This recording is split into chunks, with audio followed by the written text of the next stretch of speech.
김성환 평론가, 양지열 변호사 자리했습니다. 첫 번째 주제 보겠습니다. 상당한 양의 마약을 들여온 혐의를 받고 있는 홍정욱 전 의원의 딸, 어제 집행유예 판결이 났는데 솜방망이 처벌 아니냐 논란입니다. 살펴보겠습니다. 들여온 게 정확하게 지금 이제 마약법으로 마약류 단속에 대한 법으로 하나로 합쳐졌지만 이게 마약이에요, 대마초예요? 그러니까 마약도 포함되고 대마초도 다 포함되어 있다 이렇게 볼 수 있는데요. 네. 그러니까 대마초 가운데에서도 액상 카트리지라고 해서 대마초의 성분을 추출해서 액상으로 만든 그것도 포함이 되어 있고요. 네. 그러니까 우리 중독성이 굉장히 필로폰보다 강하다고 하는 LSD라고 하는 이것도 일종의 마약으로 분류되는데요. 그것도 포함되어 있고 그리고 슈퍼맨이 되는 약이라고 흔히들 얘기하는 에더럴, 네. 그러니까 암페타민 성분이 들어가 있는 그런 마약도 여기에 포함이 되어 있습니다. 네, 에더럴 이런 건 이제 약물을 과다하게 이제 편법으로 복용해가지고 네. 마약 효과를 얻는 거죠. 네. 어제 재판 마치고 나오는 모습이 있습니까? 홍 모양 잠깐 볼까요? 네. 얼굴을 저희가 공개하지 않습니다. 우울증 때문에 정말 LSD 하셨어요? 결과에 대해서 한 말씀 해주시죠. 최근 재벌과 마약이 문제되고 있는데 어떻게 생각하십니까? 정말 한 번만 하셨습니까?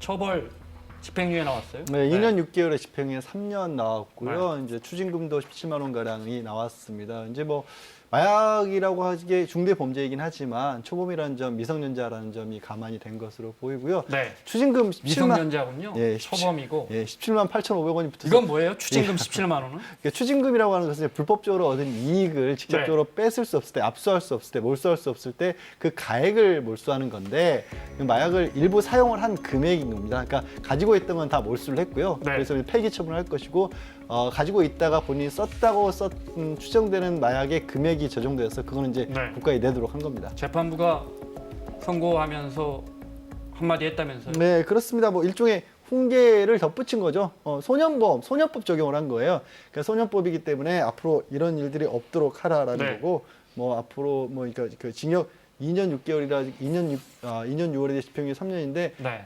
단기는 3년이었고 장기가 5년이었거든요. 그러니까 앞으로는 이런 그 마약을 가까이도 하지 말라는 식의 어찌 보면은 소년범에게는 많이 하는 류의 아니, 그러니까 미성년자니까 당연히 소년범이 적용됩니까? 소년범 적용할 수도 있고 안 할 수도 있습니까? 미성년자의 경우는 형법을 적용하는데 형법을 네. 적용해서 처벌을 하면서도 소년법에 따라서 장단기를 나눕니다. 그래서 최소 3년인 거고 3년이 지난 후에 이 죄질이 개선이 네. 안 보이네 그러면 5년까지 처벌할 수 있도록 그렇게 부정기형을 선고하도록 되어 있는 겁니다. 네. 홍정욱 의원이 본인 탓이다 이렇게 그때 의견 내놓은 것도 기억이 나는데 하여튼 마약 사실은 다 인정했죠. 가지고 들어온 거 제가 미국에서 했습니다. 이걸 홍 모양이 다 인정한 거죠. 네, 지금 변호인 쪽에서는 네.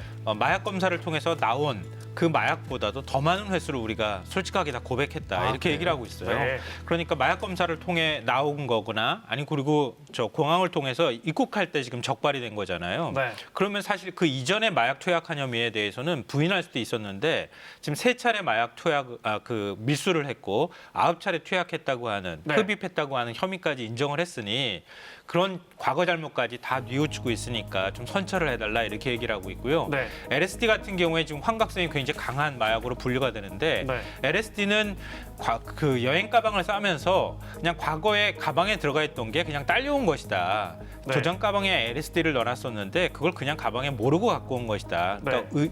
의도적으로 가방요? 뭔가를 밀수하려고 했던 혐의가 무슨 가방에 넣어놨다는 거예요? 여행 가방에 여행 가방에 싸는 과정에 넣어놨다가? 예. 네. 그러니까 의도적으로 내가 그걸 밀반입하거나 그럴 의도가 있었던 것은 아니다. 그러면서 선처를 바란다고 했습니다. 그래서 자, 양 변호사 보시기에 처벌이 약한 거예요. 이렇게 초범이고 미성년자니까 이렇게 처벌이 내려질 수밖에 없는 거예요. 그러니까 구형량을 봤을 때 애초부터 집행유예 나올 것이라고 어느 정도 그래요? 예상을 네. 했었어요. 그리고 이제 마약 같은 경우에는 사회의 어떤 유명 인사들이 복용을 했다는 게 알려지면 뉴스도 크게 나오지만 네. 최근에 마약 사범 자체가 워낙 늘고 있기도 하고 또 네. 마약이 대표적으로 피해자가 없는 범죄입니다. 생각해보시면 누구를 해친 건 아니고 본인만 해친 거잖아요. 어찌 네. 보면. 그래서 사회적 법익을 미풍양속이라는 걸 보호하기 위한 거고 그렇기 때문에 초범의 경우에는 대부분 집행유예, 벌금이라든가 이런 경우도 되게 많고요. 초범이고 미성년자니까 솜방망이 처벌이라기보다는 그 조건에서는 집행유예가 나기 쉽다. 예, 거의 그런 상황입니다. 다른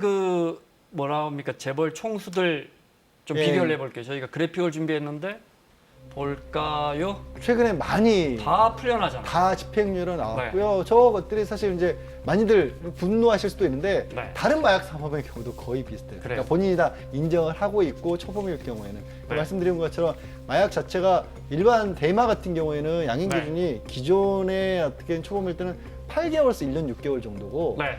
이 다른 합성 마약처럼 좀 강도가 센 것도 1년 6개월에서 2년 그래요. 정도거든요. 네. 그러다 보니까 집행유예 비율이 굉장히 높은 거고 다만 이게 유통으로 가게 되면 아까 제가 말씀드렸듯이 피해자가 없는 법이라 그랬잖아요. 근데 유통을 하는 거는 피해자가 있지 않습니까? 사회에 해를 막대한 끼치는 해를 거죠. 끼치는 거죠. 그렇기 때문에 실형률이 확 올라갑니다. 그렇군요. 그 네. 더불어민주당 그 김광수 의원이 지난 3월에 전체 마약 사범에 대한 어떤 재판 결과를 분석한 자료를 공개한 적이 있는데요. 그때 한 13,000건의 마약 사범 가운데 92%가 3년 미만의 처벌을 받았고 네. 그 중에 38%가 집행유예 선고를 받았습니다. 네. 그러니까 집행유예 선고율이 매우 높다 이렇게 볼 수 있는 거죠. 네.